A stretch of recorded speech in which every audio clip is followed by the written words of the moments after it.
Hello students, welcome to WB exam portal. তো 18 September অর্থাৎ 18 তারিখ ফার্স্ট শিফটে পরীক্ষার যে রিভিউ আমি তোমাদের দিচ্ছি, এটা খুব ইকুইপড রিভিউ এবং এগুলো তোমাদের আমাকে একজন পাঠিয়েছে। প্রায় 7-8টা কোশ্চেন্স আমি তোমাদের পেয়েছি। যেমন প্রথম যে প্রশ্নটা আমি তোমাদের আলোচনা করছি সেটা হিট নিয়েছিল, ঠিক আছে। ইলেকট্রিক্যাল মানে হিটিং এফেক্ট অফ কারেন্টের ওপর ছিল। সেখানে বলা ছিল যে হিট বার করো, কিন্তু জুলে অপশান ছিল না। এটা হচ্ছে ইম্পর্টেন্ট পয়েন্ট। সেখানে জুলে কোনো অপশান ছিল না, সেখানে অপশান ছিল আর্গে, ঠিক আছে। এটা আমাকে বলা হয়েছে, জুলে কোনো অপশান ছিল না, আর্গে অপশান ছিল এবং অথেন্টিক একদম। এটা আমি 2-3 জনের কাছ থেকে কনফার্মও করেছি। তো জুলে কোনো অপশান ছিল না, আর্গে অপশান ছিল। আর তোমাদের কারেন্ট দেওয়া ছিল 2 অ্যাম্পিয়ার, ঠিক আছে। রেজিস্ট্যান্স তোমাদের দেওয়া ছিল 5 তোমাদের ওহম, ঠিক আছে। বাট এই রেজিস্ট্যান্সটা কনফার্ম নয়, এটা অন্য কিছু ভ্যালু হতে পারে, কিন্তু টাইমটা কনফার্ম। টাইম দেওয়া ছিল তোমাদের 15 মিনিট। আর বলা হয়েছিল হিটিং এনার্জি কী হবে, অর্থাৎ এখান থেকে হিট কী বেরোবে, কিন্তু অপশান যেগুলো ছিল সেগুলো সব আর্গে ছিল। এটা আমি বলতে চাইছি, ঠিক আছে। এখন আমরা জানি যে আর্গের ব্যাপারে আমরা কী জানি, যে 1 জুল ইকুয়াল টু 10⁻7 আর্গ। তো এইটাকে আমাকে ইউজ করে করতে হবে, টাফ নয়, কিন্তু এই সম্পর্কটা যে ভুলে যাবে তার ক্ষেত্রে প্রবলেম হয়ে যাবে, ঠিক আছে। তো এখান থেকে আমরা কী করবো, হিট ইকুয়াল টু আমরা কী জানি, যদি নর্মাল ক্যালকুলেশন করি তো হিট ইকুয়াল টু আমরা কী জানি, আমরা জানি আই স্কোয়ার। এইটা হচ্ছে আমাদের I, this is I, this is R, R this is T. তো আই স্কোয়ার আর টি, এই আমরা জানি। তো এখান থেকে আমরা কী পাচ্ছি, আই স্কোয়ার মানে এখানে কত হচ্ছে 4, ঠিক আছে। আর আমাদের কত হচ্ছে 5, টি আমাদের কত হচ্ছে 15। পয়েন্ট টু বি নোটেড, টি আমরা ডাইরেক্ট মিনিটে ইউজ করতে পারবো না, আমরা ঘন্টায় ইউজ করবো। টিকে আমরা ইউজ করবো সেকেন্ডে। কেন? কারণ আমরা জানি যখন আমরা আই ইউজ করি, আইয়ের মান কী হয়, 1 কুলম পার 1 সেকেন্ড। আয়ের মান হচ্ছে 1 কুলম পার 1 সেকেন্ড হয়, অর্থাৎ 1 সেকেন্ডে 1 কুলম চার্জ প্রবাহিত হওয়াকেই আমরা বলি 1 অ্যাম্পিয়ার। অর্থাৎ অ্যাম্পিয়ার যখন থাকবে তখন আমরা 1 সেকেন্ড আর 1 কুলম নেই। তার মানে এখানে টাইম কিছুতেই আমাদের মিনিটে হতে পারে না, এটা আমাদের সেকেন্ডে হয়ে যাবে। তার মানে এখানে 60 সেকেন্ড, ঠিক আছে। 15 মিনিট মানে কি 15/60, ঠিক আছে। সরি, হ্যাঁ 15/60 না, 15 × 60 এত আমাদের হবে টোটাল। 15 মিনিট আছে না, তাকে সেকেন্ডে পনেরোটা করলে ইন্টু করতে হবে আমাকে, 15 × 60, ঠিক আছে। এই আমাদের আসবে। কিন্তু এটা যেটা আসবে, এটা আমাদের আসবে কি, সেটা আমাদের জুলে আসবে, ঠিক আছে। আমাকে কনভার্ট করতে হবে কি, সে আর্গে কনভার্ট করতে হবে। তো এখান থেকে আমি যদি দেখি, এটা বিশাল ভ্যালু আসবে। তো দেখে নাও এখানে 4×5 = 20, 20 ইন্টু 15 মানে 300, 300 ইন্টু 60 মানে 3টে 0, ঠিক আছে। তো এত জুল আমাদের, ঠিক আছে। 4×5 = 20, 20 ইন্টু 15 মানে এখানে তোমাদের হচ্ছে 300, 300 ইন্টু 60, 300 ইন্টু 60 মানে কি 6 3 18 আর 3টে 0, হ্যাঁ এত জুল। তো 1 জুল ইকুয়াল টু 10⁻7 আর্গ, ঠিক আছে। তো এত জুল ইকুয়াল টু কী হবে, 18,000 জুল ইকুয়াল টু কী হবে, 18,000 ইন্টু 10⁻7 আর্গ, ঠিক আছে। This will be the correct answer. এইগুলো আমাদের কারেক্ট অ্যান্সার হবে, ঠিক আছে। এখন এখানে তোমাদের এভাবেও দেওয়া যেতে পারে, এই যে ব্যাপারটা, এই ব্যাপারটা এভাবেও দেওয়া যেতে পারে, বা এই ব্যাপারটা আর একটা ভার্সান তৈরি করা যেতে পারে। অনেকে বলবে স্যার তাহলে তো প্রবলেম হয়ে যাবে, কী ভার্সান আর দেওয়া যেতে পারে, এটাকে লেখা যেতে পারে 18 ইন্টু 10⁻, দেখো এর 7-এর সঙ্গে আরও 3টে 0 অ্যাড হয়ে যাবে, তো 10⁻10 আর্গ এভাবেও লেখা যেতে পারে, ঠিক আছে। জাস্ট মিনিট, 10⁻10 আর্গ এটাও কিন্তু লেখা যেতে পারে, ঠিক আছে। 18 ইন্টু 10⁻10 আর্গ, কারণ এই যে এক্সট্রা এখানে একটা 1000 রয়েছে, 1000টাকে আমি এখানে কনভার্ট করে দিতে পারি।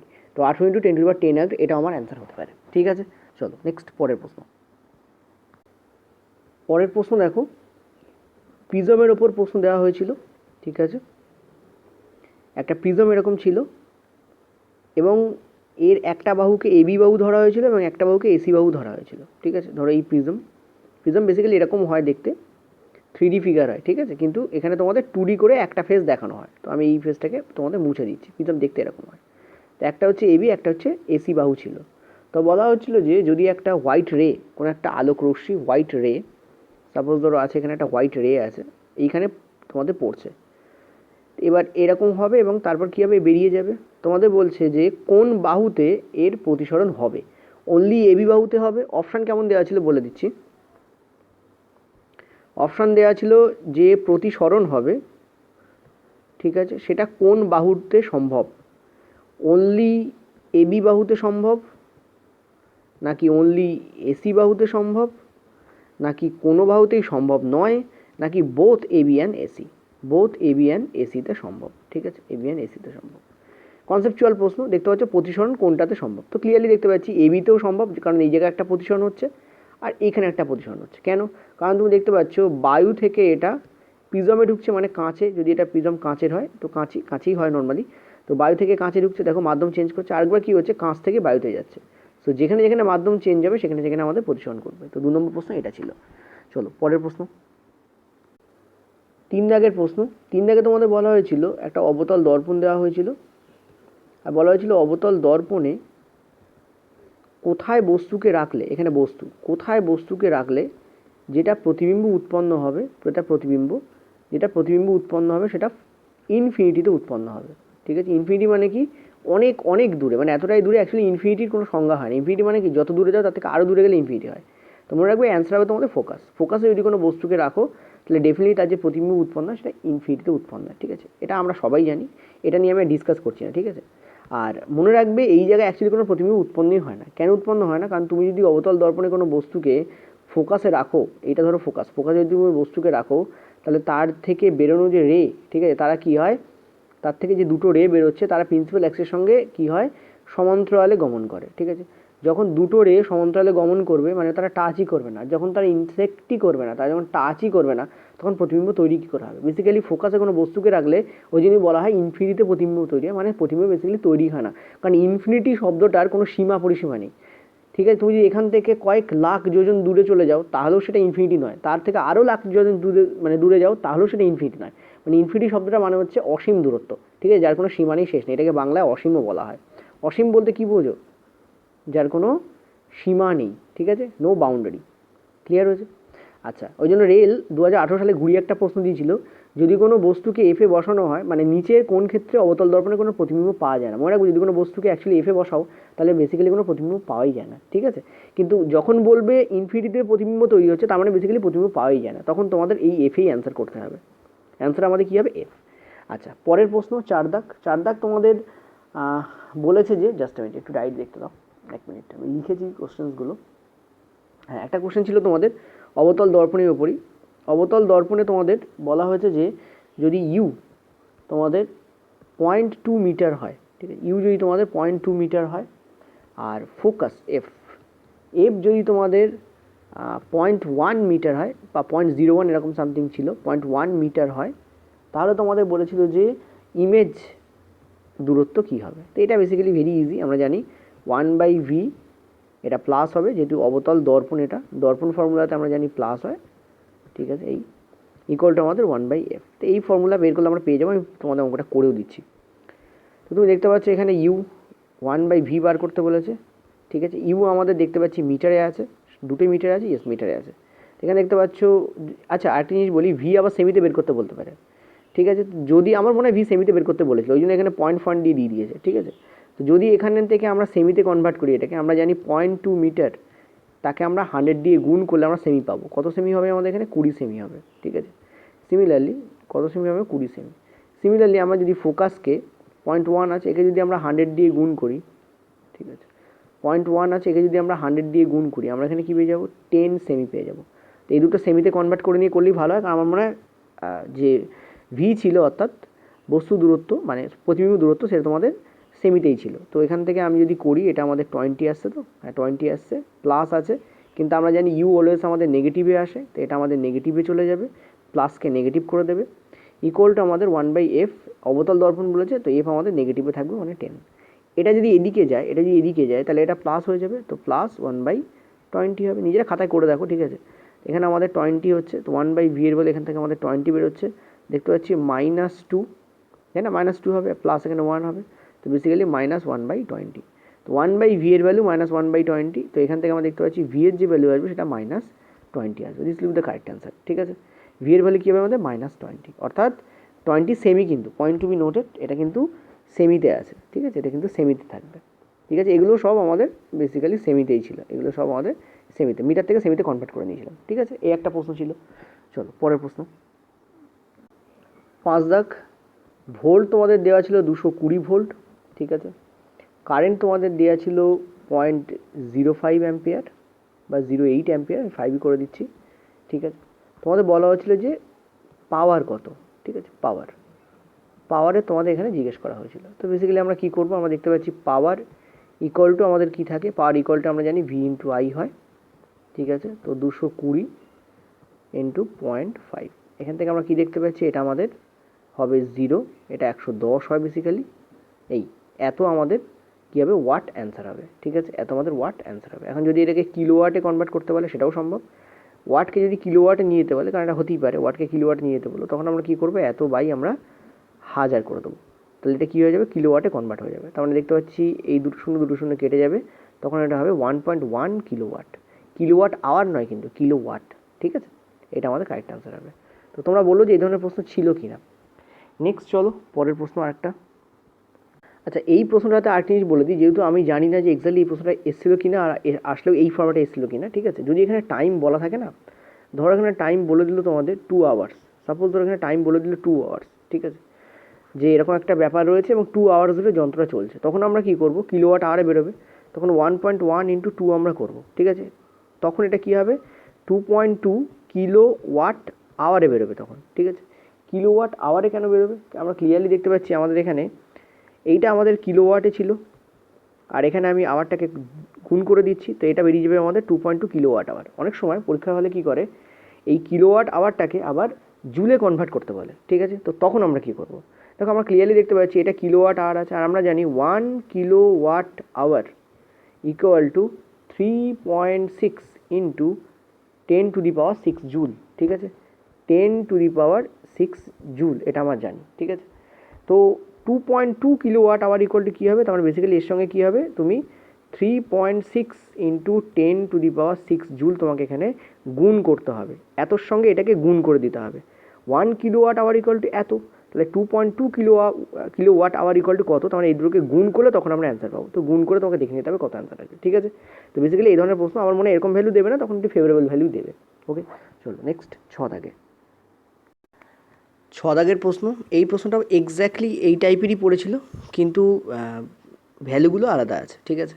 তো তোমাদের বলছে রোধাঙ্ক কত জিজ্ঞাসা করা হচ্ছে, মানে রেজিস্টিভিটি এখানে জিজ্ঞাসা করা হয়েছে, রেজিস্টিভিটি, ঠিক আছে। তো রেজিস্টিভিটি ইকুয়াল টু আমরা কী জানি, আমরা জানি যে তোমাদের দেখো অ্যাকচুয়ালি বেরোয় কোথা থেকে, সবাই জানো যে রোধ ইকুয়াল টু আমাদের বেরোয় রো ইন্টু এল বাই, ঠিক আছে, এল বাই এ, এই আমাদের বেরোয়। রোধ ইকুয়াল টু কী বেরোয়, রো ইন্টু এল বাই এ। এবার দেখো এই রো হচ্ছে আমাদের রেজিস্টিভিটি বা রোধাঙ্ক, তো এটাকে যদি আমি ঘুরিয়ে লিখি তাহলে কী যাবে, এ ওদিকে চলে যাবে আর এল আমাদের নিচে চলে আসবে। যদি কোনো ফর্মুলা মনে না থাকে সেইভাবে এটাকে বার করে নিতে পারে। তো এই রোই হচ্ছে আমাদের রেজিস্টিভিটি। তার মানে কী দেখলাম, এরিয়া ইন্টু রেজিস্ট্যান্স বাই আমাদের এল, ঠিক আছে। এই ফর্মুলাটা আমাদের এখানে জাস্ট পুট করতে হবে, ব্যবহার করতে হবে। তো ব্যবহার কী করে করব, জাস্ট এ মিনিট, দেখো আমি দেখতে পাচ্ছি এখানে পরিষ্কারভাবেই এরিয়া আমাদের গিভেন আছে, কত গিভেন আছে, 10⁻², কিন্তু এটা মিলিমিটারে গিভেন আছে, মিলিমিটার স্কোয়ার আছে, এরিয়া আছে তো মিলিমিটার স্কোয়ারে থাকবে। তো মিলিমিটার থেকে আমাকে প্রথমে মিটারে নিয়ে যেতে হবে। কেন মিটার নিয়ে যেতে হবে, কারণ আমরা রোধাঙ্কের যে একক পাই সেটা পাই আমরা ওহম মিটার, ঠিক আছে, আমরা কি পাই, ওহম মিটার পাই। তো ওহম মিটার অর্থাৎ মিটার এখানে ইউজ হচ্ছে, যেহেতু মিটার ইউজ হচ্ছে ফলে আমরা কখনোই এটাকে মিলিমিটারে রাখতে পারবো না। তো আমাকে কী করতে হবে, এটাকে মিটারে কনভার্ট করতে হবে। এখন দেখো 10⁻², কথার মানে হচ্ছে 1/100, কী করে 1/10 ইন্টু 10, -2 মানে হচ্ছে 1/, হয়ে যাবে, ঠিক আছে, 1/10² মানে 100। এটার সঙ্গে আমাকে কী করতে হবে, দেখুন স্কোয়ার আছে, আমার দুবার মিলিমিটার আছে, তো আমাকে কী করতে হবে, একে মিলিমিটার থেকে মিটারে নিয়ে যাচ্ছি, কী করতে হবে আমাকে 100 দিয়ে আমাকে একে ভাগ করতে হবে, কারণ আমরা জানি যখন আমরা ছোটো থেকে বড়োটা নিয়ে যাই তখন আমাকে ভাগ করতে হয়, ঠিক আছে। তো দেখো একে যদি আমি ভাগ করি, মানে এর তলায় আমাকে দুবার কী করতে হবে, 1000 লিখতে হবে, 1000 ইন্টু 1000 দুবার লিখতে হবে আমার। কেন, কারণ দেখো এটা বেসিক্যালি আমাদের মিলিমিটার স্কোয়ারে আছে, ঠিক আছে। তো প্রথম মিলিমিটারকে করবো, তারপর পরে মিলিমিটারকে করবো, ঠিক আছে, অর্থাৎ একে আমাকে 1000 দিয়ে 1000 ইন্টু 1000 করতে হবে। এখন তুমি একটা ব্যাপার ভাবো যে এটা যখন ওপরে যাবে, যখন কনভার্ট হয়ে ওপরে যাবে, ঠিক, এটা যখন কনভার্ট হয়ে ওপরে যাবে তখন এটা বেসিক্যালি কী হবে, এটা তোমাদের হবে, দেখো এখানে 1 2 3 4 5 6টা শূন্য আছে, ঠিক আছে। তো -6 এখানে হবে, কারণ এটা নিচে ছিল না, এটা তোমাদের কী হবে, -6 হয়ে যাবে। এটা যখন উপরে যাবে তখন এটা কী হবে, -6 হয়ে যাবে, ঠিক আছে। আর তুমি দেখতে পাচ্ছ নিচে আমাদের এখানে বেসিক্যালি কী আছে, 10-এর মাথায় এখানে 2 আছে, ঠিক আছে। এটাও যখন তোমাদের ওপরে যাবে, এই ফরম্যাটটা যখন ওপরে যাবে তখন এটা আমাদের কী করে দেবে, এটা 10⁻² করে দেবে, ঠিক আছে। যেটা ছিল অটোমেটিক্যালি। তো এটা 10⁻² ইন্টু 10⁻6 হয়ে যাবে। এইটাই হলো আমাদের এরিয়া ইন মিটার। এবার রোধ কি বলেছে আমাদের 0.8, দেখো 0.8 মানে হচ্ছে 8/100, 8 আমাদের 100, 8/100কে কী লেখা যায় 8 ইন্টু 10⁻² লেখা যায়, ঠিক আছে, 8 ইন্টু 10⁻² লেখা যায়। এটা আমি লিখছি 8 ইন্টু 10⁻², এই আমি লিখছি, ঠিক আছে। তো এখানে দেখতে পাচ্ছি সব আমাদের মাইনাস এসছে, বাই আমাদের লেন্থে একমাত্র আমাদের দেখো নর্মালি আছে 2 মিটারে আছে। তো এখান থেকে যদি আমরা এটাকে কনভার্ট করি আমরা দেখতে পাচ্ছি এটাকে কেটে দিচ্ছে, মানে এটা 4 আসছে, ঠিক আছে, 4 আসছে। 4 ইন্টু তুমি দেখো 10-এর মাথায় সব পাওয়ার এখানে গুণের সময় কী হয়, যোগ হয়। তো এখানে দেখতে পাচ্ছি 10⁻10, তো this will be the correct answer, 4 into 10⁻10, এত ohm metre, this will be the correct answer here, ঠিক আছে। তো এইটা হচ্ছে আমাদের রেজিস্টিভিটি হবে এখানে। তো ক্যালকুলেশনটা একটু টাফ ছিল, আমার মনে হয় এরকম ধরনের ভ্যালু দিয়ে প্রশ্ন দেওয়া হয়েছিল, এত মানে অদ্ভুত ভ্যালু ছিল যে অনেকে ভালো করে বলতে পারেনি যে কী ভ্যালু এসছে, ঠিক আছে। তবু তাদের কথার উপর বেস করে এরকমই একটা ভ্যালু আন্দাজ করা গেছে। চলো 7 দাগে। আচ্ছা, নেক্সট প্রশ্ন দেখো 6 দাগ। তোমাদের প্রশ্ন ছিল যে কোল প্রসেসিংয়ের সময়, ঠিক আছে, কয়লা প্রসেসিংয়ের সময়, কোল প্রসেসিং, সেই সময় নিচের কোনটা পাওয়া যায় কোনটা পাওয়া যায় না, ঠিক আছে। কোল প্রসেসিংয়ের সময় দেখো, কোল প্রসেসিংয়ের সময় মেনলি পাওয়া যায় কোক, ঠিক আছে, কোক মেনলি পাওয়া যায়, কোল COC সম্ভবত, বা COKE, হ্যাঁ COKE হয়, কোক পাওয়া যায়, ঠিক আছে, কোক পাওয়া যায় কয়লা প্রসেসিংয়ের সময়। কোক হচ্ছে 98% কার্বন হয় কোকে, ঠিক আছে, 98% অফ কার্বন কোকে থাকে। এবং এই কোক কিন্তু রিডিউসিং এজেন্ট মানে বিজারক হিসাবে ব্যবহার করা হয়, কখন ব্যবহার করা হয়, যখন ধাতুকে নিষ্কাশন করা হয় তখন, ঠিক আছে, ধাতু নিষ্কাশনের সময় এই কোককে কিন্তু রিডিউসিং এজেন্ট হিসেবে ব্যবহার করা হয়, ঠিক আছে। এটা গেল 1 নম্বর পয়েন্ট। তো কোক ওখানে অপশানে ছিল। নেক্সট যেটা অপশানে ছিল সেটা কোল টার, মানে আলকাতরা, বেসিক্যালি কোল টার বাংলায় আমরা আলকাতরা বলি, তো এটাও পাওয়া যায়, ঠিক আছে, আলকাতরা এটাও পাওয়া যায়। নেক্সট যেটা আমাদের ছিল সেটা হচ্ছে কোল টার, তারপর আমাদের ছিল সেটা হচ্ছে কোল গ্যাস, ঠিক আছে, কোল গ্যাস এটাও আমাদের পাওয়া যায়, ঠিক আছে। কোল গ্যাস বেসিক্যালি মিথেন, তারপর তোমাদের হাইড্রোজেন এবং তোমাদের কার্বন ডাইঅক্সাইডের মিশ্রণ হয় বেসিক্যালি কোল গ্যাস, ঠিক আছে। আরেকটা অপশান সম্ভবত হীরা ছিল অথবা তোমাদের গ্রাফাইট ছিল, ঠিক আছে।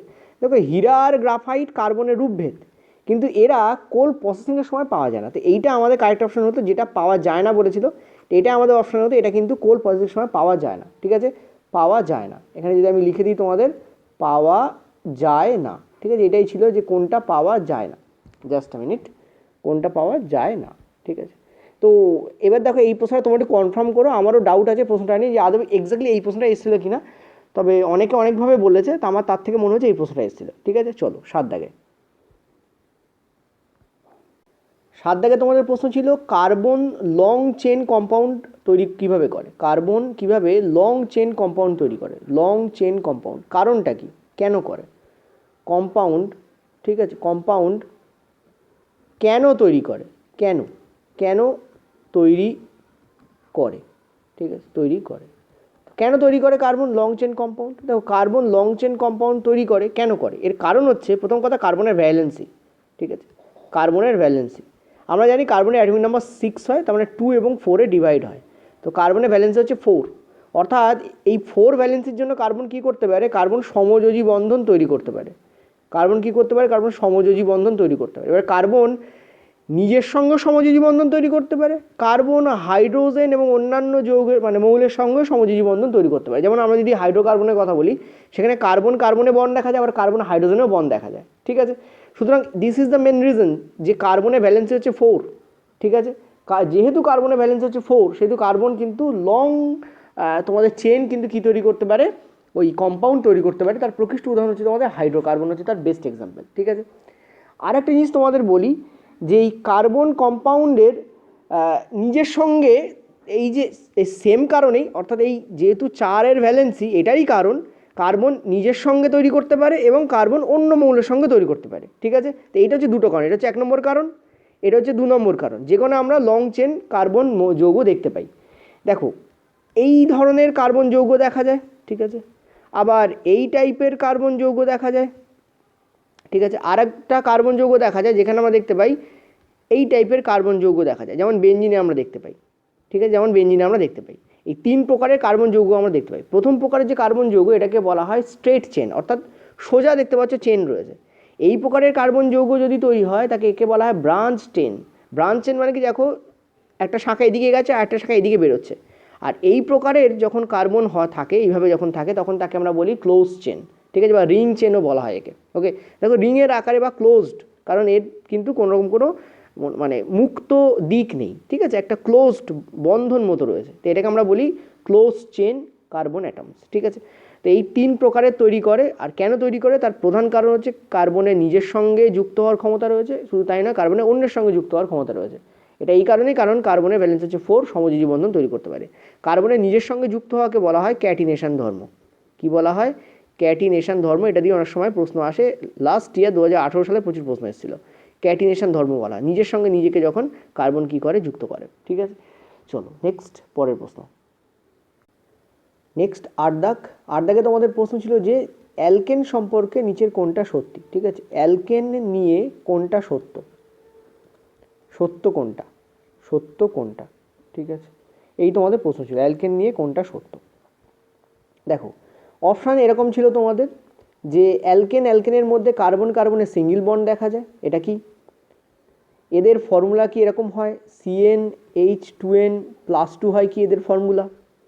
3 নম্বরে তোমাদের ছিল, সম্ভবত ছিল, ঠিক আছে, আমার মনে হয় সম্ভবত ছিল যে কার্বন কার্বন এরা সম্পৃক্ত হয় অ্যালকেন, ঠিক আছে, এরা সম্পৃক্ত হয়, এটা ছিল, এটা কি হবে। 4 নম্বরে ছিল তোমাদের সত্য নয় কোনটা হয়তো ছিল, ঠিক আছে, সত্য নয় কোনটা, ঠিক আছে। 4 নম্বরে ধরো এটা ছিল এদের মধ্যে তোমাদের দেখা যায় হচ্ছে আনস্যাচুরেটেড, তো অ্যাডিশন রিয়াকশান দেখা যায়, ঠিক আছে, অ্যাডিশন রিয়াকশান দেখা যায়, অ্যাডিশন বিক্রিয়া দেখা যায়, ঠিক আছে, অ্যাডিশন বিক্রিয়া দেখা যায়। তো মনে রাখবে যে কার্বন মানে অ্যালকেন যৌগের ক্ষেত্রে কার্বন কার্বনের সিঙ্গেল বন্ধন দেখা যায়, ঠিক আছে, একো বন্ধন দেখা যায় কার্বন কার্বনের মধ্যে, ঠিক আছে। আর অ্যালকেনের যে ফর্মুলা সেটা এটাই হয়, CnH2n+2, যেমন যদি তুমি অবশ্যই এটা জানো, আর আমি এক্সাম্পল দিচ্ছি না এখানে। তো এটা কারেক্ট, এটা কারেক্ট, এটাও কারেক্ট, এইটা কিন্তু কারেক্ট নয়। মনে রাখবে অ্যালকেনের ক্ষেত্রে অ্যাডিশন রিয়াকশন দেখা যায় না, এটা অ্যালকিন এবং অ্যালকাইনের বৈশিষ্ট্য হয়, ঠিক আছে, অ্যালকিন এবং অ্যালকাইনের এটা বৈশিষ্ট্য হয়, ঠিক আছে, এই দুটোর বৈশিষ্ট্য হয় এই অ্যাডিশন রিয়াকশন। অ্যাডিশন রিয়াকশন কিন্তু অ্যালকেনে দেখা যায় না, ঠিক আছে। চলো নেক্সট আমরা পরের প্রশ্নে যাব। 9 দাগ। পর্যায় সারণীর আমরা যদি যাই, পর্যায় সারণী, ঠিক আছে, আমরা যদি পর্যায় সারণীর বাম দিক থেকে ডান দিকে যাই, ঠিক আছে, তাহলে কিসে কি হয়, এরকম ধরনের একটা প্রশ্ন এসেছিল। দেখো প্রথম কথা, আমরা জানি আমরা যদি পর্যায় সারণীর বাম দিক থেকে ডান দিকে যাই, ঠিক আছে, তাহলে আমাদের ভ্যালেন্স ইলেকট্রন সংখ্যা বাড়তে থাকে, ভ্যালেন্স ইলেকট্রন সংখ্যা কী হয়, বাড়বে, ঠিক আছে, আশা করি জানো এটা। বাম থেকে ডান দিকে গেলে পর্যায় অনুযায়ী, পর্যায় সারণী বাম থেকে ডান দিকে যাওয়া মানে কি, পর্যায় অনুযায়ী, ঠিক আছে। বিতে তোমাদের মাথায় রাখতে হবে যে ভ্যালেন্স ইলেকট্রন সংখ্যা বাড়ে 1, 2 হচ্ছে ধাতব ধর্ম কমবে, ধাতব ধর্ম তোমাদের কী হবে, কমবে, কারণ আমরা দেখতে পাচ্ছি আমরা সব ধাতুগুলোকে কোন দিকে পাই, বাম দিকে পাই, আর অধাতুগুলোকে সব আমরা পাই ডান দিকে, ঠিক আছে। আর কি হবে দেখো, আর একটা জিনিস মনে রাখবে, সি আমাদের যে ভ্যালেন্সি সেটা আমাদের প্রথমে বাড়বে, তারপর ভ্যালেন্সি কিন্তু কমবে, জেনারেল ট্রেন্ড এটা হচ্ছে ভ্যালেন্সি। ভ্যালেন্সি ভ্যালেন্সি কী হয়, আমাদের প্রথমে বাড়বে তারপর আমাদের কমবে। সি। ডিতে তোমাদের আর কি আছে, হ্যাঁ অ্যাটমিক রেডিয়াস, ঠিক আছে, পারমাণবিক ব্যাসার্ধ, ঠিক আছে, অ্যাটমিক রেডিয়াস, ঠিক আছে, অ্যাটমিক রেডিয়াস কী হয়, তোমাদের কমবে, ঠিক আছে। তো সব কটা ট্রেন্ডই আমি লিখে দিলাম, এর মধ্যে কোনো একটা তোমাদের অপশনে ছিল। নেক্সট প্রশ্ন তোমাদের বলেছে যে 10 দাগ, এটাও পর্যায় সারণী থেকে প্রশ্ন ছিল, মানে আধুনিক পর্যায় সারণী থেকে প্রশ্ন ছিল, ঠিক আছে। এখানে বলা হয়েছিল যে তোমাদের গ্রুপ যে 2 আছে তাকে কি বলা হয়, আমরা জানি গ্রুপ 2কে বলা হয় ক্ষারীয় মৃত্তিকা মৌল। জাস্ট আ মিনিট, ক্ষারীয় মৃত্তিকা মৌল বলা হয় গ্রুপ 2কে। গ্রুপ 1কে কি বলা হয়? এটা পড়েনি যদিও, এটাই এসেছিল। আমরা জানি ক্ষারীয় মৌল বলা হয়, ঠিক আছে, ক্ষারীয় মৌল। এখন গ্রুপ 2 গ্রুপ 1 না বলে দিয়ে যদি এখানে তোমাদের বলে দিত যে লিথিয়াম, ধরো এখানে বলে দিচ্ছে তোমাদের লিথিয়াম, সোডিয়াম, পটাশিয়াম, এদের গ্রুপকে কি বলা হয় বলতেই পারতো, ঠিক আছে। তারপর ধরো এটাকে যদি এরম গ্রুপ 2 উল্লেখ করে না দিয়ে, আমি জানি না গ্রুপ 2ই বলেছে কিনা, যদি বলতো বেরিয়াম, ম্যাগনেসিয়াম, তারপর তোমাদের ক্যালসিয়াম, এদের গ্রুপকে কি বলা হয় বলতেই পারতো, ঠিক আছে। এটা কিন্তু গ্রুপ, বেসিক্যালি বেরিয়ামের নিচে ম্যাগনেসিয়াম, তার নিচে ক্যালসিয়াম থাকে। আমি জাস্ট তোমাদের এরকম পরপর লিখছি আর কি। আচ্ছা, যদি এটা বলে তোমাদের যে ফ্লোরিন, ক্লোরিন, ব্রোমিন, এদের গ্রুপকে কি বলা হয়? তোমরা জানো এদের গ্রুপকে বলা হয় হ্যালোজেন। কি বলা হয় এদের গ্রুপকে? হ্যালোজেন বলা হয়, ঠিক আছে। তো এই ধরনের প্রশ্নগুলো একটু মাথা রাখবে, অনেক সময় পরীক্ষার সময় পড়ে যায়। অক্সিজেন ফ্যামিলিতে কারা কারা থাকে? প্রশ্ন দিতে পারে যে অক্সিজেন ফ্যামিলিতে কারা কারা বিলং করে, এরকম প্রশ্ন দিতে পারে।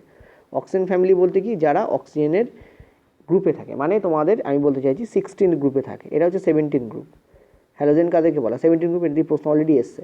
তো 16 গ্রুপ অর্থাৎ অক্সিজেন ফ্যামিলি কাদেরকে বলা হয়? যেখানে আমরা অক্সিজেনের সঙ্গে যেমন অক্সিজেন, সালফার, টেলুরিয়াম এরা থাকে, এরা হচ্ছে তোমাদের সেলেনিয়াম, টেলুরিয়াম এরা থাকে, এদেরকে হচ্ছে তো অক্সিজেন ফ্যামিলি বলা হয়, ঠিক আছে। তারপর যদি তোমাদের বলা হয় মুদ্রা ধাতু কোনটা বলা হয়, ঠিক আছে, আমরা জানি যে কপার, রূপো, সোনা যেটাতে থাকে তাকে বলা হয় আমাদের যে মুদ্রা ধাতুর গ্রুপ, সেটা হচ্ছে 11th গ্রুপ, ঠিক আছে। তো এরকম ধরনের প্রশ্ন আগের দিন তোমাদের এইটা এসেছিলো, আজকে তোমাদের এটা দিয়ে দিয়েছে, এরকমই হয়। চলো নেক্সট, পরের প্রশ্ন। নেক্সট প্রশ্ন তোমাদের এসেছিল টিন্ডাল এফেক্ট নিয়ে, ঠিক আছে। টিন্ডাল এফেক্ট নিয়ে তোমাদের প্রশ্ন এসেছিল, ঠিক আছে। তোমরা দেখে নিন দাগ নম্বর কত, যে টিন্ডাল এফেক্ট নিয়ে তোমাদের প্রশ্ন এসেছিল। টিন্ডাল এফেক্ট দেখতে পাচ্ছ পাশে তোমাদের ছবি রেখে দিয়েছি, এটাকে আমরা টিন্ডাল এফেক্ট বলি। কি হয়, যখন আলো বাতাসের মধ্যে যে মলিকিউল থাকে, বিভিন্ন ছোটো ছোটো পার্টিকেল থাকে, এটা ছোটো একটা পার্টিকেল, এখানে ধরো আরেকটা ছোটো পার্টিকেল রয়েছে, তাদের উপরে পড়ে, তখন কী হয়, এটা 7টা রঙে কী হয়, স্ক্যাটার হয়ে যায়, ঠিক আছে, বিচ্ছুরিত হয়ে যায়, 7টা রঙে কী হয়, বিচ্ছুরিত হয়ে যায়। যেহেতু রেড লাইট কম স্ক্যাটার হয়, অপরপক্ষে আমরা জানি ব্লু লাইট বা ভায়োলেট লাইট এরা বেশি স্ক্যাটার করে, ঠিক আছে। সুতরাং এখানে আমরা এই রকমই দেখি, ব্যাপারটা প্রায় এরকম। তো টিন্ডাল এফেক্ট কী কারণে হয়? স্ক্যাটারিংয়ের কারণে হয়, ঠিক আছে, মূলত স্ক্যাটারিংয়ের কারণেই টিন্ডাল এফেক্ট দেখা যায়। এটা গেল প্রথম পয়েন্ট। তো এটাই প্রশ্ন দেওয়া ছিল যে টিন্ডাল এফেক্ট নিচের কোনটার কারণে হয়? স্ক্যাটারিংয়ের কারণে হয়। অ্যাকচুয়ালি এই যে আমি মলিকিউলগুলোর কথা বললাম, এয়ার মলিকিউল, ঠিক আছে, ডাস্ট পার্টিকেল, এয়ার মলিকিউল, এদের যে তোমাদের যে বলতে পারো যে রেডিয়াস, সেটা আমাদের হতে হবে 40 থেকে মানে প্রায় 900 ন্যানোমিটারের কাছাকাছি হতে হবে, এর থেকে বেশি হলে চলবে না, ঠিক আছে। এই রেঞ্জে এদের তোমাদের কী হবে, এদের সাইজ যেটা রেডিয়াস আমাদের সাইজ বলতে পারি, সাইজ 40 থেকে 900 ন্যানোমিটার হতে হবে, ঠিক আছে। এর বেশি হলে কিন্তু তাকে আমরা টিন্ডাল এফেক্ট বলি না, ঠিক আছে, ওকে। তো এই হচ্ছে তোমাদের অ্যান্সার, যে টিন্ডাল এফেক্ট কেন হয়, কারণ আমরা জানি যে বিভিন্ন রঙের আলো বিভিন্ন গতিতে এবং তাদের ওয়েভলেন্থের যেহেতু কম বেশি হয়, যেমন রেডের ওয়েভলেন্থ সব থেকে বেশি, ঠিক আছে, এর সব থেকে লংগেস্ট ওয়েভলেন্থ এরই হয়। তো এ কিন্তু কম স্ক্যাটার করবে, যেখানে ব্লু কিন্তু বেশি স্ক্যাটার করবে, ঠিক আছে। তো বিভিন্ন রঙের আলো বিভিন্নভাবে তোমাদের হয় এবং তার ফলেই কিন্তু এই এফেক্টটা মেনলি দেখা যায়। এবং এটা দেখতে পাচ্ছ একটা অরণ্যের যে ক্যানোপি হয় না, ঠিক আছে, আচ্ছাদন টাইপের থাকে ক্যানোপি, তার মধ্যে দিয়ে যখন আলো আসে তখন ঠিক এরকম দেখা যায় এবং দেখে মনে হয় যেন আলোর গতিপথটা আমরা দেখতে পাচ্ছি কোন দিক থেকে কোন দিকে যাচ্ছে। এই ধরনের ব্যাপারকে আমরা টিন্ডাল এফেক্ট বলি, ঠিক আছে। চলো নেক্সট, পরের প্রশ্ন। নেক্সট এটা তোমাদের বিক্রিয়া ছিল, যেমন ক্যালসিয়াম অক্সাইড, এটা বিক্রিয়া আমি তোমাদের অনেকবার বলেছিলাম। ক্যালসিয়াম অক্সাইডের সঙ্গে যখন জল তুমি অ্যাড করছো তখন কি হচ্ছে, CaOH উৎপন্ন হচ্ছে এবং এটা কিন্তু এক প্রকারের কম্বিনেশন রিয়াকশন, কারণ দেখতে পাচ্ছ দুটোকে অ্যাড করে একটা তৈরি হচ্ছে, সংযোগ বিক্রিয়া এটা, ঠিক আছে। সংযোগ বিক্রিয়া, বাংলায় সংযোগ বলে, ইংলিশে এটাকে কম্বিনেশন রিয়াকশন বলে, ঠিক আছে।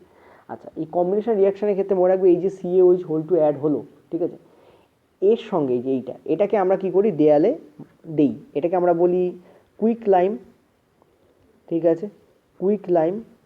আর এটাকে আমরা বলি স্ল্যাক লাইম। আমি তোমাদের আগের দিনে এটা বলেছিলাম, এই ধরনের প্রশ্ন খুব আসছে, স্ল্যাক লাইম। এই স্ল্যাক লাইমটাই আমরা চুনকাম করি, দেয়ালে ইউজ করি। দেয়ালে ইউজ করার কিছুক্ষণের মধ্যে, মানে কিছু দিন, 2-3 দিনের মধ্যে যদি এটার সঙ্গে CO2 এর অ্যাডিশান হয়, ঠিক আছে, যখন যুক্ত হয় CO2, তখন এখানে তোমাদের CaCO3 উৎপন্ন করে, অর্থাৎ ক্যালসিয়াম কার্বনেট উৎপন্ন করে এবং তার সঙ্গে কিছুটা জল উৎপন্ন করে। এই ক্যালসিয়াম কার্বনেটের কারণেই কিন্তু দেয়াল আরও সাদা লাগে, আরও চকচকে লাগে, ঠিক আছে। সো এইটা আমরা মেশাই, ক্যালসিয়াম অক্সাইড মেশাই জলের সঙ্গে। আর এইটা মিশিয়ে এইটা উৎপন্ন হয় স্ল্যাক লাইম, ঠিক আছে, ক্যালসিয়াম হাইড্রক্সাইড, যাকে আমরা দেয়ালে অ্যাপ্লাই করি।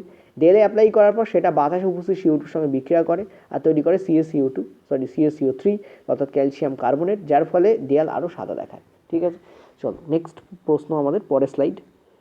আচ্ছা, এই প্রশ্নটা নিয়ে আমি একটু সন্দিহান আছি যে এই প্রশ্নটা কী ফরম্যাটে পড়েছিল তো বটে, কিন্তু কী ফরম্যাটে, সেটা হচ্ছে NaOH, তার সঙ্গে তখন CH3COOH এর বিক্রিয়া ঘটে, তখন এটা কি ফুললি প্রশমিত হয় না যে দ্রবণ উৎপন্ন হয় সেটা অ্যালকাইল হয়, অর্থাৎ ক্ষারীয় হয়, নাকি সেটা অ্যাসিডিক হয়। আমরা দেখতে পাচ্ছি এটা NaOH, সোডিয়াম হাইড্রক্সাইড, এটা একটা তীব্র ক্ষার। ঠিক আছে, এটা কি তীব্র ক্ষার। আর এটা যেটা উৎপন্ন হয় এটা হচ্ছে তোমাদের মৃদু অ্যাসিড। ঠিক আছে, অ্যাসিড হচ্ছে মৃদু অ্যাসিড। ওকে, মৃদু অ্যাসিড। তো তীব্র ক্ষার এবং মৃদু অ্যাসিডে যখন বিক্রিয়া হয় তখন বেসিক্যালি কী হয়, CH3COONA উৎপন্ন হচ্ছে, এবং Na তো তোমাদের ছোট হাতের হবে। ঠিক আছে, আর তার সঙ্গে কি উৎপন্ন হয়, তোমাদের যেটা উৎপন্ন হয় জল উৎপন্ন হয়। ঠিক আছে, অর্থাৎ বলতে পারো ক্ষার এবং অ্যাসিডের বিক্রিয়ায় লবণ এবং জল উৎপন্ন হচ্ছে, কিন্তু এই লবণ কিন্তু অ্যাসিডিক লবণ হয়, ক্ষারীয় লবণ হয়। এই লবণ কিন্তু তোমাদের কী হয়, ক্ষারীয় লবণ হয়। অর্থাৎ এর বিক্রিয়া করানোর পর তুমি যেখানে pH চেক করো, তুমি দেখবে এটা পুরোপুরি প্রশমিত হয়নি, টোটাল প্রশমন এখানে হয় না, প্রশমন পুরোপুরি হয় না, পুরোটা হয় না। কেন আমরা বলছি প্রশমন পুরোটা হয় না, কারণ দেখতে পাচ্ছ এই লবণটা ক্ষারীয় লবণ বা অ্যালকাইল তোমাদের হয়। এর কারণ হচ্ছে এটা তীব্র ক্ষার, তো তীব্র ক্ষারকে মৃদু অ্যাসিড পুরোটা প্রশমিত করতে পারে না, দিস ইজ দ্য রিজন। এর pH কিন্তু মোর দ্যান 7 হয়ে যায়। ঠিক আছে, মোর দ্যান 7 হয় এইটার pH। ঠিক আছে, এই কারণেই আমরা একে ক্ষারীয় বলছি। ঠিক আছে, তো এখানে প্রশ্ন ছিল যে ক্ষারীয় হয়ে যায়, প্রশমিত হয়ে যায়, কোনোটাই হয় না, এরকম ধরনের প্রশ্ন ছিল। ঠিক আছে, চলো নেক্সট, পরের প্রশ্ন। নেক্সট প্রশ্ন তোমাদের ছিল ইস্টের ওপরে। ঠিক আছে, ইস্টের ফার্মেন্টেশনের ওপরে প্রশ্ন ছিল একটা, ইস্টের ফার্মেন্টেশন।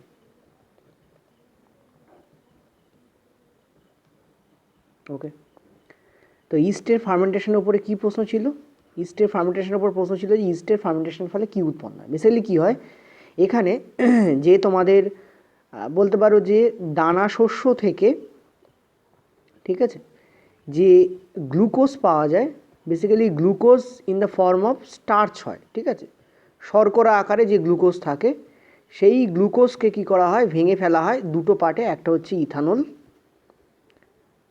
এটা এক টাইপের অ্যালকোহল হয়। ঠিক আছে, আর হচ্ছে তোমাদের CO2 উৎপন্ন হয়, এটা একটা টাইপের অ্যালকোহল। ঠিক আছে, ইথাইল অ্যালকোহল।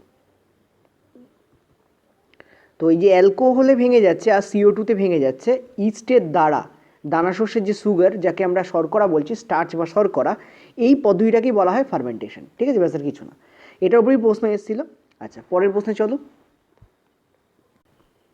নেক্সট যেটা তোমাদের ছিল সেটা হচ্ছে EMF এর ওপর ছিল। ঠিক আছে, EMF এর পুরো কথা হচ্ছে ইলেকট্রোমোটিভ ফোর্স। ঠিক আছে, তবে এটা শর্ট ভিডিও, সো আমি বেশি করে বোঝাবো না, কিন্তু ইলেকট্রোমোটিভ ফোর্স যদি আমি বোঝাতে হয় তাহলে আমাকে পুরো 1 ঘন্টা থেকে 1.5 ঘন্টা টাইম লাগবে। ঠিক আছে, ইলেকট্রোমোটিভ ফোর্সটা নিয়ে বোঝাতে গেলে। এটা অ্যাকচুয়ালি ক্লাস 9-10 NCERT-তে নেই, এটা আউট অফ সিলেবাস কোশ্চেন, এটা ক্লাস 12-এ আছে, NCERT-তে আছে। দেখো, ইলেকট্রোমোটিভ ফোর্স কাকে বলা হয়, অনেকে ইলেকট্রোম্যাগনেটিক ফিল্ড বলে ভুল করে, তা নয় অ্যাকচুয়ালি, এটা ইলেকট্রোমোটিভ ফোর্স। ঠিক আছে, ইলেকট্রোমোটিভ ফোর্স অনেকটা ভোল্টের মতোই কাজ করে, কিন্তু তুমি যখন বাজার থেকে একটা ব্যাটারি কিনে আনো না, ঠিক আছে, এরকম দেখতে হয় ব্যাটারিটা। ঠিক আছে, এখন লুপ মতো হয় একটা ব্যাটারি গায়ে, এই যে ব্যাটারিটা তুমি কিনে আনলে বাজার থেকে, এখানে একটা লুপ মতো হয়, ব্যাটারিটা কিনে আনলে এই ব্যাটারির গায়ে দেখবে অনেক সময় লেখা থাকে 2 ভোল্ট, এরকম সামথিং লেখা থাকে, এইটা হচ্ছে ইলেকট্রোমোটিভ ফোর্স। তার মানে ইলেকট্রোমোটিভ ফোর্স বেসিক্যালি কোনো ফোর্সই নয়, এটা একটা টাইপের ভোল্ট। ঠিক আছে, এটা একটা টাইপের ভোল্ট, এক্স্যাক্টলি, এটা কোনো ফোর্স নয়। তাহলে নামে ফোর্স কেন থাকে, অ্যাকচুয়ালি এটা অনেক আগে দেওয়া নাম। ঠিক আছে, যেটা পরবর্তীকালে কনসেপ্ট চেঞ্জ হলো, নাম চেঞ্জ করা হয়নি, সোজা কথা বলতে। ঠিক আছে, তো এইটা হচ্ছে ব্যাপার, কনসেপ্ট চেঞ্জ হয়েছে কিন্তু নাম চেঞ্জ হয়নি। যখন এই নাম দেওয়া হয়েছে তখন এই কনসেপ্ট ছিল না, পরবর্তীকালে বোঝা গেল ও আচ্ছা এরকম হয়, আচ্ছা ঠিক আছে, কিন্তু পরবর্তীকালে এই ফোর্সটা এইভাবেই রাখা হয়েছে, যেহেতু পুরোনো দিনের নাম, ঠিক আছে, রাখা হয়েছে। যাই হোক, তো অ্যাকচুয়ালি কী হয়, ওখানে যেটা জিজ্ঞেস করা হয়েছিল ইলেকট্রোমোটিভ ফোর্সের সঙ্গে কারেন্টের রিলেশন জিজ্ঞেস করা হয়েছিল। তো মনে রাখবে ইলেকট্রোমোটিভ যে ফোর্স হয় এটাকে অ্যাকচুয়ালি এইভাবে লেখা হয়। ঠিক আছে, এইভাবে লেখা হয়, তো আমি তোমাদের এটাকে লিখে দিচ্ছি EMF বলি, ইলেকট্রোমোটিভ ফোর্স। ইলেকট্রোমোটিভ ফোর্সের সঙ্গে কারেন্টের যে রিলেশন হয় সেটা I equal to R plus R হয়, এই তোমাদের হয়। ইলেকট্রোমোটিভ ফোর্স ইকুয়াল টু কী হয়, I equal to I into R plus R হয়। Basically electromotive force equal to এইটা হয়, ঠিক আছে, এইটা হয়। অর্থাৎ ইলেকট্রোমোটিভ ফোর্স কিন্তু আই এর সঙ্গে সমানুপাতিক, ঠিক আছে। এটা কেন দেখো, আমি ভোল্ট বলছি না, যদি এটা এক টাইপের, দেখো এটা ভোল্ট নয় কিন্তু, যদিও একটা টাইপের ভোল্ট, একটা স্পেশাল কাইন্ড অফ ভোল্ট। আমরা কী লিখি, ভি ইকুয়াল টু কী লিখি, আইআর লিখি না, ভি ইকুয়াল টু আইআর লিখি না। তো এখানেও দেখি ইলেকট্রোমোটিভ ফোর্স যদি ভোল্ট ধরো, তো ভোল্ট ইকুয়াল টু এইটা যদি আর ধরো, এটাকে আই, তোমার সেই আইআরই হচ্ছে তো না, সেই আইআরই হচ্ছে। কিন্তু এটা টাইপের ভোল্ট, যদিও এর একক আমাদের ভোল্টই হয়, যদিও এর একক কী হয়, ভোল্ট হয়, কিন্তু এর সঙ্গে ভোল্টের অনেক পার্থক্য আছে। নেক্সট প্রশ্ন তোমাদের ছিল ইলেকট্রোম্যাগনেটিক ইন্ডাকশান নিয়ে। বলা হয়েছিল যে ইলেকট্রোম্যাগনেটিক ইন্ডাকশান এর ক্ষেত্রে কোনটা সত্যি, এরকম প্রশ্ন বলা হয়েছিল। ম্যাগনেটিক ইন্ডাকশান, ঠিক আছে। ইলেকট্রোম্যাগনেটিক ইন্ডাকশানের ওপর প্রশ্ন ছিল, বলা হয়েছিল যে নিচের কোনটা তোমাদের সত্যি ইলেকট্রোম্যাগনেটিক ইন্ডাকশান নিয়ে।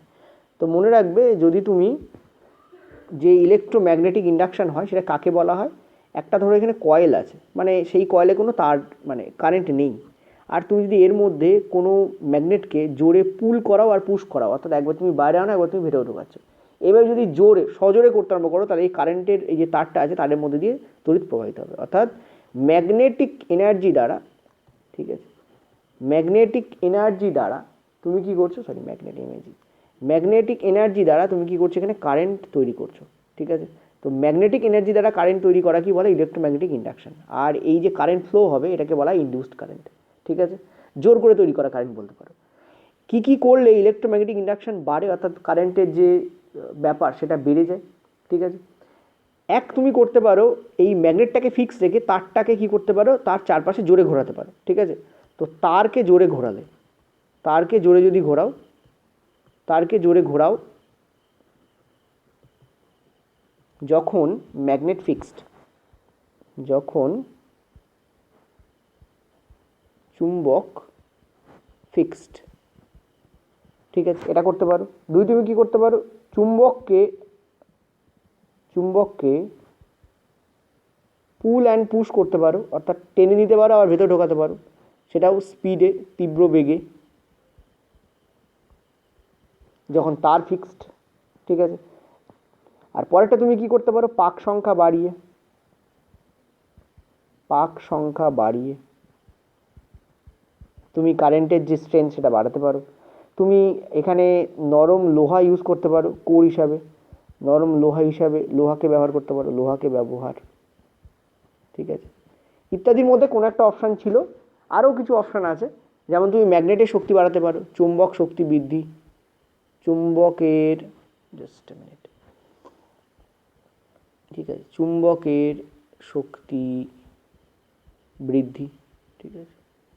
এভাবেও তুমি কি করতে পারো, এটাও একটা পয়েন্ট, এভাবেও তুমি কি করতে পারো, এখানে এই যে চৌম্বকত্ব অর্থাৎ বাড়িয়ে তুমি কারেন্টের যে স্ট্রেংথ সেটা বাড়াতে পারো।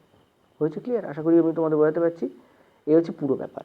আর যদি তুমি কয়েলের বা ম্যাগনেটের দুটোরই ডাইরেকশান যদি চেঞ্জ করে দাও, তাহলে কারেন্ট যেটা ইনডিউসড হবে তার যে পোল থাকবে সেটাও কিন্তু ডাইরেকশন অফ পোল চেঞ্জ হয়ে যাবে, মানে পোলের যে পোলারিটি অর্থাৎ প্লাস মাইনাস সেটাও কিন্তু চেঞ্জ হবে। যদি এদিকে প্লাস এদিকে মাইনাস উৎপন্ন হয়ে থাকে, পরবর্তীতে তুমি যদি এদিক দিয়ে দাও তাহলে এটা প্লাস এটা মাইনাস হয়ে যাবে। মানে আমি জাস্ট ধরে তোমাদের বলছি। তো আশা করি তোমাদের বোঝাতে পারলাম। এই ছিল টোটাল আমাদের আজকের প্রশ্ন। যত প্রশ্ন আছে মোটামুটি আমি তোমাদের সবই আলোচনা করেছি। এই তোমাদের টোটাল প্রশ্ন ছিল। ওকে, থ্যাংক ইউ।